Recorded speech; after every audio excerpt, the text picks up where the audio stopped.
Hello and welcome to the Healthy Podcast. As you know, it's February, so this means that it's Heart Health Month. And today I have two specialists with me on the podcast. We have Martin and Fawzia. Martin? Good morning. My name is Martin, nutritionist working with HealthView. I'm very passionate about health and nutrition. Hi, my name is Fawzia. I'm a fitness trainer at Sculpt Fitness, and just like Martin, I'm passionate about anything fitness and health related. So Fawzia, what is it exactly that you do with Sculpt Fitness and the personal training and everything?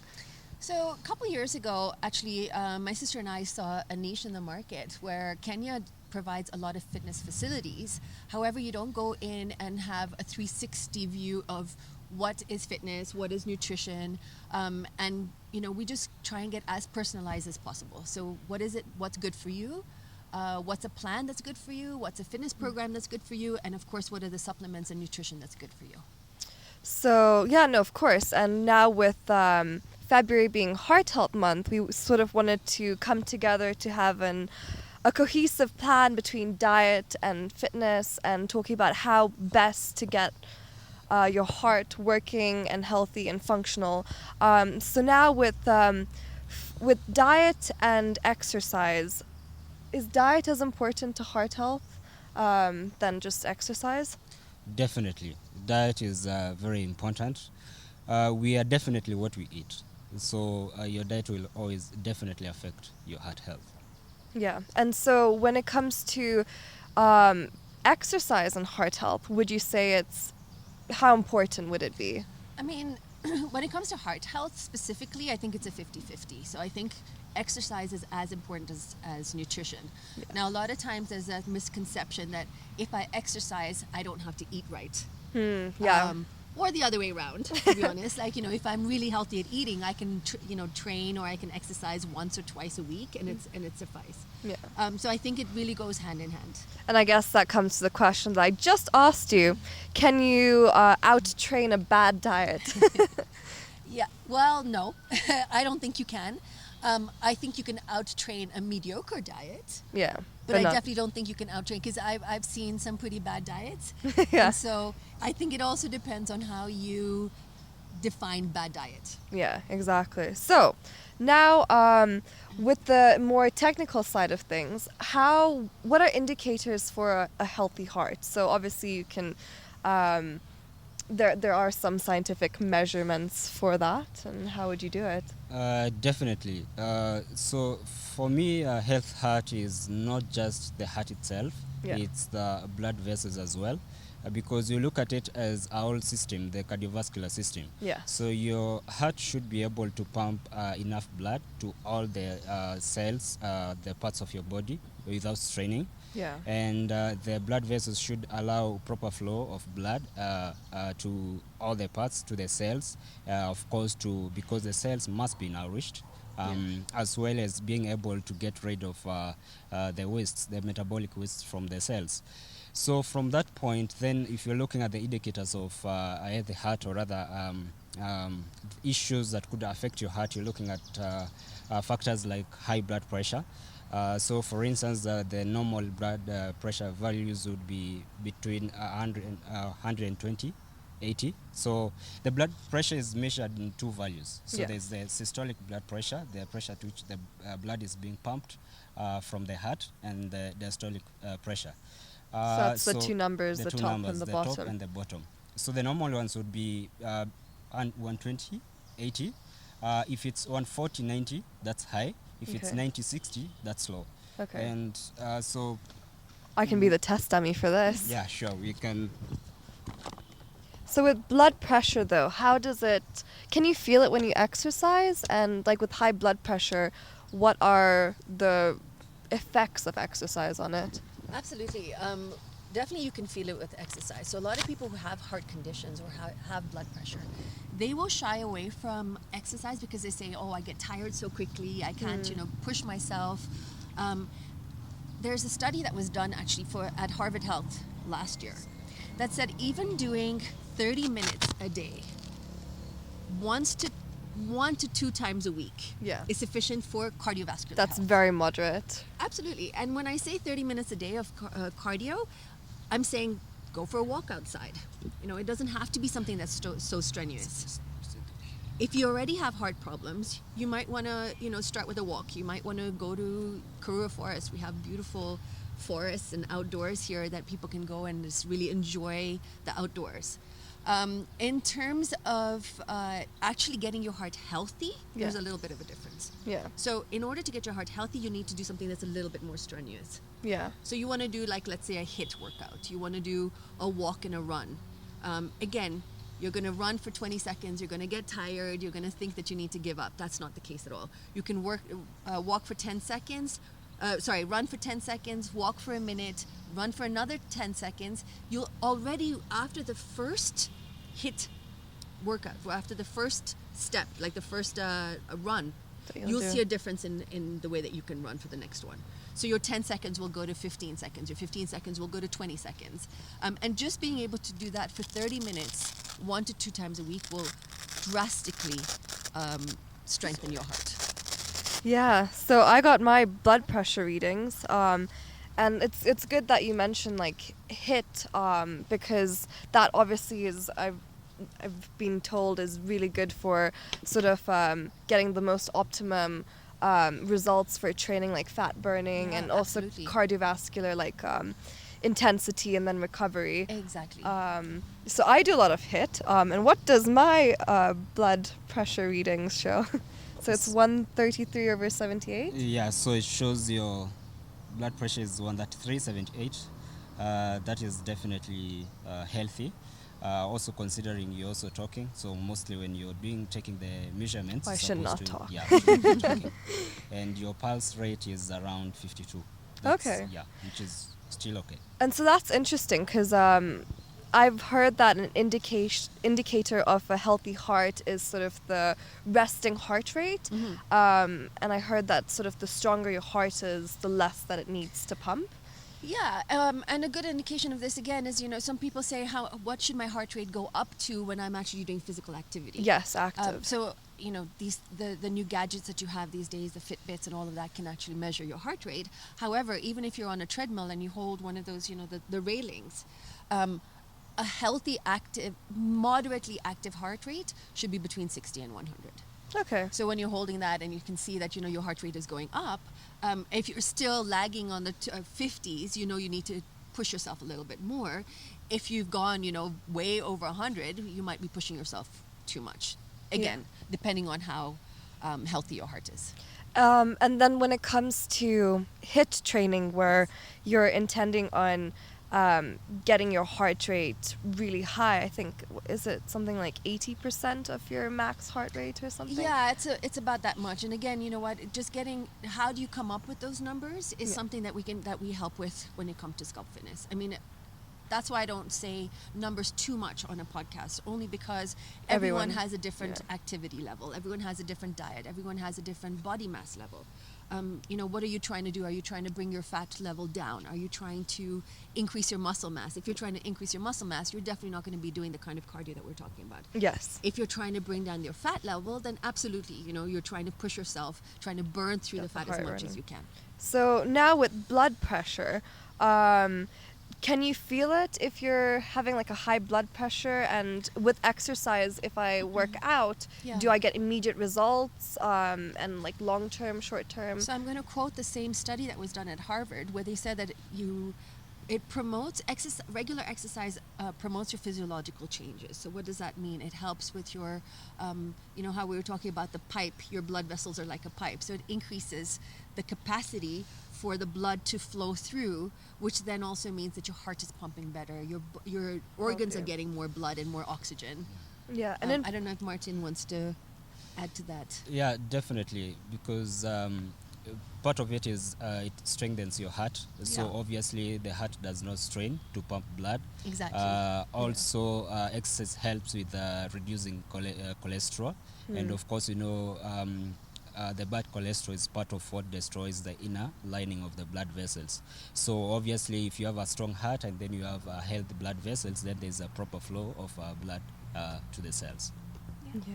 And so in fact, so you're quoting about medical studies, and we briefly talked about this before, whereas sometimes you'll see that one study has a different result entirely from something else. So what's your take on trying to know what's good for you, what's not? You use a specific term, I believe. And so for starters, really, there are those very key nutrients that everyone is supposed to have. That's why from your diet you're told take your veggies, take your fruits, because there are nutrients like vitamins like vitamin C, magnesium, B vitamins. These are must have for everyone. Yeah. So besides that, so most of these other products like the herbal products, then it's also a question of what works best for you, Yeah. and also considering not just the heart health. Probably there is you have other Collective. conditions or other issues as well. For some products, especially like for instance something like garlic, you have to look at the form. It's in which form.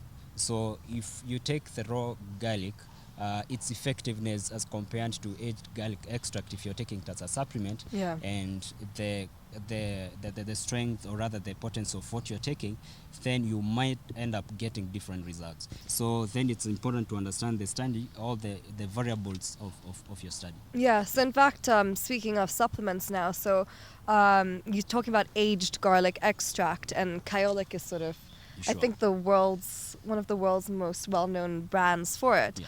What is garlic, and why is it so important for heart health? Like, it's garlic, I just know it as something to cook with. Interesting, because the aged garlic, what it means is it's something that is controlled from the farm. So the selection of the garlic itself that's they're planting, the farm it's managed, it's organic farming. Yeah. The harvesting period is timed, it's very timely. The aging process, it takes almost two years. Wow. Yeah, the aging process. So the aging process, what it does is it concentrates the active ingredients. So when you're taking aged garlic extract, the nutrients that have the nutritional benefit, the concentration is really high. Yeah. That's why we've had some clinical trials on the aged garlic extract, and it has been shown to be very effective in dealing with most of the indicators of heart health. So Okay. from helping with high blood pressure, reducing the blood pressure, cholesterol issues, improving the health of the blood vessels, the lining of the blood vessels, and many other benefits. So now we've talked a little bit about blood pressure, blood sugar. How does that play into exercise? So I was going to say before I jump into blood sugar. Yes. I'm a huge advocate for supplements, and anyone Okay. who knows me knows that I'm like the supplement queen. I'm, if I can buy it in Healthy You, I'll take it. If I can buy it off the shelf, I'll take it. And I think that, coming back to your point, that there's a lot of studies that say that certain supplements are beneficial and are not. And every study is going to tell you a different result. Yeah. I think you need to work with your body, and that's what we help do as well at Sculpt, is help with your body and say, what is the perfect regime for you? So for example, adding magnesium to your diet if you're low in magnesium, or if you're training Yeah. really hard. And then the other thing is things like protein. How do we Protein incorporate protein for some of the diets that have what do you call it? It's the people that are vegetarian and Yeah. they don't get enough protein in their diet. So how do they supplement protein?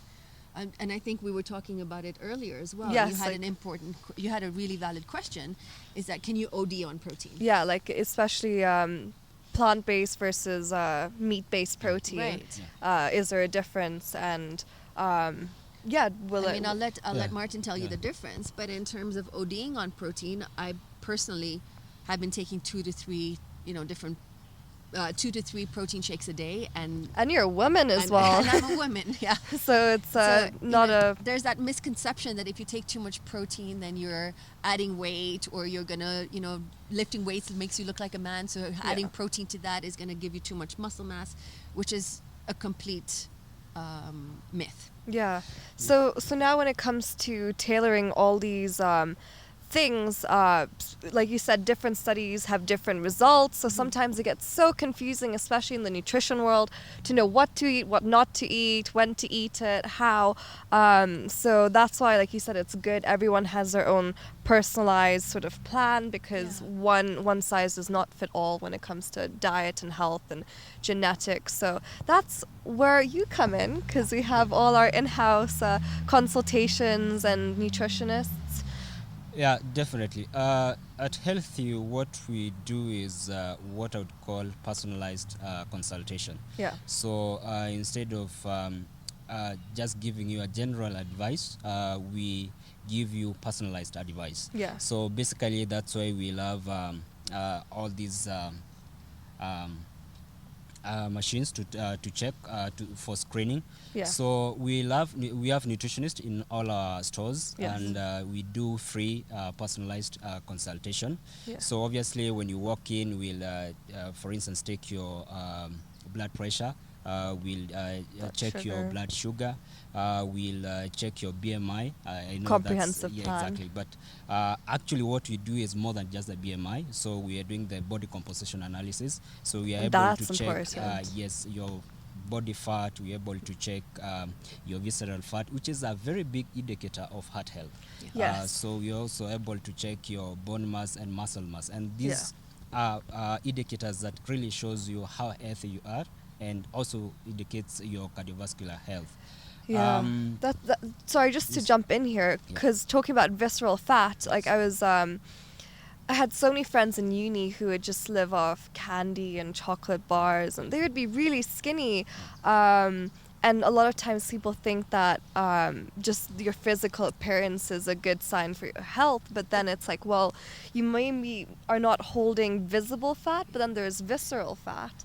And that's where the BMI comes in, and that's that's another thing that people think that and that's why I said earlier, when you said, can a training program Do a bad diet. do a bad diet? Yeah. And a lot of times what ends up happening is that people have a really bad diet, they look in the mirror and you don't look that bad. Yes. Okay, Yeah. so people, your goal is to be, let's say, just be model skinny, for example. Yeah. And that's where the BMI comes in, and that's where it's really important to check what is your muscle to fat ratio. Yeah. Okay, because the more fat that you have in your body, the more strain you're putting on your heart. Yeah. So how do we convert that fat into muscle?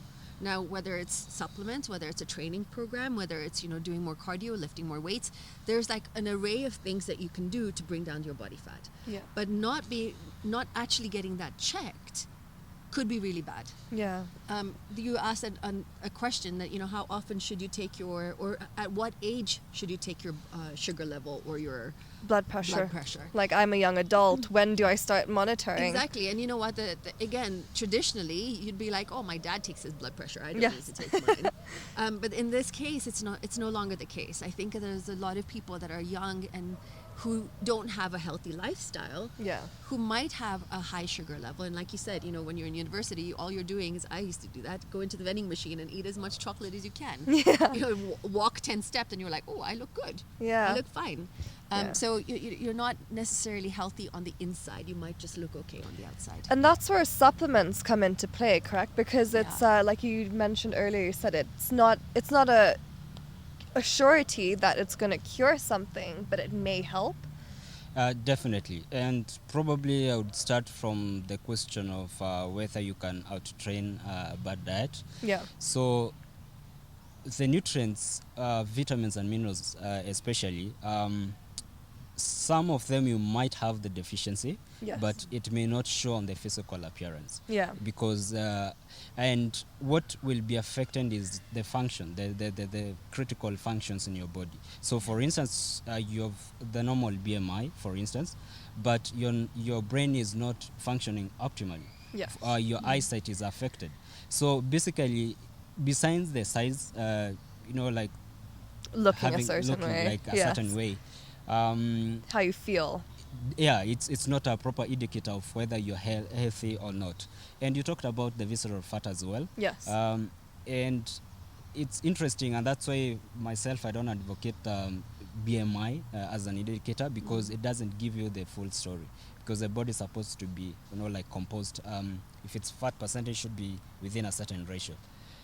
For supplementation, It's preventative. it's mostly preventative. Yes. Actually, supplements are supplementing your diet. Yeah. So Yeah. what you're not able to get from your diet, that's where the supplement comes in. So This- diet is just as important as all the supplements you take on top, correct? yes, so you should start with a proper diet. Yeah. So now we've talked a lot about supplements as well, but I see we have oats over there, and I'm such a big advocate of oats daily. So even just something that's a simple household staple is so nutritious for heart health. And I've heard something about beta glucans. Would you like to elaborate? Yes, so beta glucans are some of the nutrients you get in oats.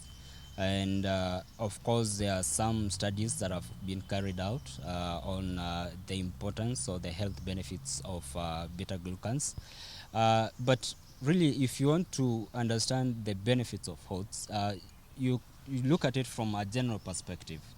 We talked about diet that is low GL. Earlier, we were talking about a low GL diet. So which is that basi- means, yeah, sorry. Yeah, which is basically a diet that is high in fiber, all Yeah. foods. So that's saying you can have your oats, you can have your nuts, you can have your seeds, you have your protein. And low in refined sugar. Exactly. And I know you don't like sugar much at all, correct? No, I don't. I'm not an advocate for sugar at all. I think refined sugar is really harmful for your health. Yeah. They are, and we live in the day and age where there's so many other alternatives. So, Yeah. for example, coconut sugar, stevia. There's an array of Yeah. things that you can take, even honey, that is better for your body and for your health than refined sugar. Yeah, exactly. And so with blood sugar, which I think maybe that's something we can do now. I'm going to get pricked. But with blood sugar and exercise, does exercise help with blood sugar? What's sort of the I mean, correlation? blood sugar means that there's a spike in your heart rate, which means that your body's working so much harder to pump blood across your body. Yeah. It also affects your diabetes levels, your glucose levels, your insulin levels. So absolutely, I mean, that's where exercise comes in to help your body process the insulin in a way where you can break down the glucose and metabolize it. So for diabetics, for example, exercise is imperative. And again, Yeah. I know a lot of people who are diabetic or who do have blood pressure or heart conditions that use that as an excuse not to exercise. Yeah, when it should be When it even actually- more yeah. important. I mean, there's a statistic, an astounding statistic that came out about 2 years ago, where there was 250,000 deaths caused in the States alone due to the lack of physical activity. So Wow. what I mean by that is that you have heart diseases, you have colon cancer, you have thyroid, you have diabetes, you have blood pressure. All of these are related to the lack of physical activity. So if you think of 250,000 deaths just because of the lack of physical activity, Yeah, it's and it also crazy. says that there's a 20% chance that if you have a heart condition, if you exercise, there's a 20% chance that you will will reduce the heart.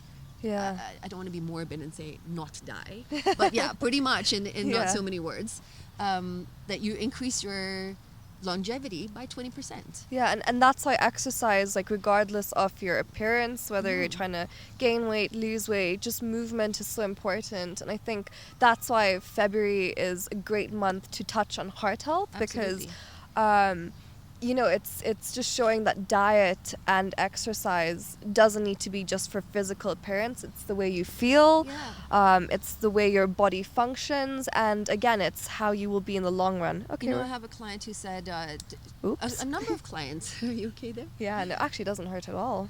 Number of clients who say that they reduce their brain fog and they're able to focus at work a lot more. Which I find amazing because the minute you add some exercise, you Yeah. have the endorphins, you feel better about yourself. It reduces things like depression. I mean, right now we've just Yes. talked about everything that's very like you said, scientific and medical. Well, what about things like not being able to wake up in the morning? What about just not feeling fatigue good about and- yourself, or depression, anxiety? Yeah, These are all exercise. things that are day-to-day issues that can come down with just a little bit of physical activity. Yeah. Go for one boot camp, and I promise you, you leave there, and there's nothing like anxiety or depression in I your know. body. Just after working out, the rush that I get, the Yes. endorphins, it's so addictive. And Honestly. then you know what, you're going out and you're having a meal and you're reducing the guilt factor. And I'm not saying that you go out and have I don't know, fried chicken wings or anything, but a great Moderation. grilled fish, or a piece of tofu and some veggies, and you feel so great about yourself, your body's functioning better, and Yeah. it's happy hormones. All about moderation with life. So I just did my blood sugar. What So would you've just gotten your results. Yes. Your blood sugar is Through the roof. 5 milliliters per liter. So I don't know. Did you take breakfast? I did not know, You did which not is take really breakfast. bad. So normally when we are taking blood sugar, Yeah. so you take two values. So if there's what we call fasting blood sugar, Yeah. Which I guess is what I've you've done not, now. Like Yeah. taken something maybe for like 10 or 12 since last dinner. Yeah. The values should be below 10. Okay. Should be below 10 millimoles per liter. Okay. So if you've not taken breakfast, then yours is perfect. Yeah, because I do No, intermittent fasting. if it's fasting, should be between 3.9 to 5.5. Okay, yours so is we're 5, right there. it's okay. If it's random blood sugar, which Yeah. is like you've taken breakfast maybe after 2 hours and then I've checked, should be below 10. Okay. Yes. So that just shows that your body is utilizing the glucose or the Yeah. sugars from the meal. Breaking it down efficiently, yeah. So the body is able to produce insulin, and then the cells are sensitive to insulin, and you're able to utilize the blood sugar. Great. Yeah, so that is coming up to the end of our podcast. A little bit more interactive with the blood pressure and blood Yeah. sugar. But it's so interesting because I haven't tracked it much before. So from your physiological element, how often should I be, like now just a baseline, so how much should I be exercising? How much should I be doing cardio every Yeah. week? Well, I think if we're just talking about cardiovascular health, at least 30 minutes, 2 to 3 times a week. Okay. Now, again, there are studies that say that 30 minutes once a week is enough. I personally would not. I'm not an advocate of that at all. Especially if you're so stationary at a desk. Exactly. And you know what? We also live in Nairobi. So the truth of the matter is we're always in our car. We're not actually Yeah. walking outside. We don't have that physical activity Yeah. on a day-to-day basis. So 30 minutes, 2 to 3 times a week, just for cardiovascular health. And then, of course, depending on what your goals are in life, with your body, with your health, what issues you have in terms of medical issues, that definitely goes Hand in hand. up. Yeah, and so now from the nutritionist point of view, especially when it comes to numbers and monitoring, at what point should I start to think about blood pressure and blood sugar, and how often should I check it as I get older? So obviously the frequency of checking increases as you get older. Yeah. And also if you've been diagnosed with maybe higher levels, elevated levels, so of course you have to check more often. Yeah. So for instance, we started by saying for blood pressure, if it's 140/90, it's high. So obviously anything from 135, 80 something, it's always good to keep on checking. Just to make sure. For it's- blood sugar, like we said, if it's fasting, Yeah. between 3.9 to 5.5. So anything from 6, 7, you should start checking more often. For if it's random and it goes beyond 10, again, it's important to keep on checking. And I think these are some of the services you'll be able to get readily available. Yeah. For instance, at Health U, we Yeah. are offering them for free. So you can just pop in anytime and check. Also not forgetting the cholesterol levels, Yeah. because we have both the good and bad cholesterol, especially the LDL. If the values normally cholesterol will be around, the normal value will be around 200 mgs per deciliter. So obviously if it goes beyond, then it becomes a problem. Yeah. So I guess with everything, it's just constantly monitoring. No fixed answers to when you should check. So just as need be, and for you, just keep moving all Yeah, the time. So absolutely. important. You know, And get off your desk, walk around, go get some water like 10 or 15 times a day. yeah, and so, that you will know, help. healthy heart, healthy mind, healthy body. I think it's all a big system that works together. So we've reached the end of our podcast, and I'd like to thank our two specialists today. I really did learn a lot. Thank you for coming, and be sure to tune in for the next podcast. Thanks for having us. Bye. Thank you.